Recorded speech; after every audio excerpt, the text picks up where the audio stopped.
I'm Marla Wharton, and I live in West Valley City. I've lived in my house for 40 years.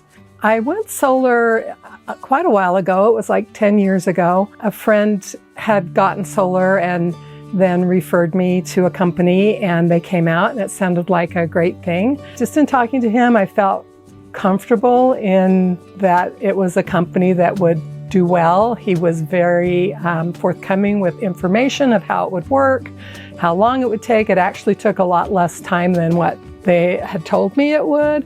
I just thought a battery was a great idea as far as, if you're off the grid. I know one time our electricity went out and we didn't have keys to our house. We couldn't get in our house because we couldn't open the garage.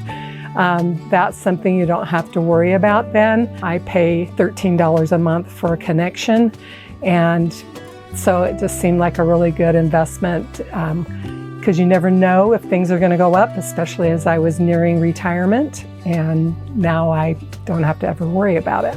Well, and with all the heat and stuff, you worry about brownouts and things like that, and that's not something you ever have to worry about.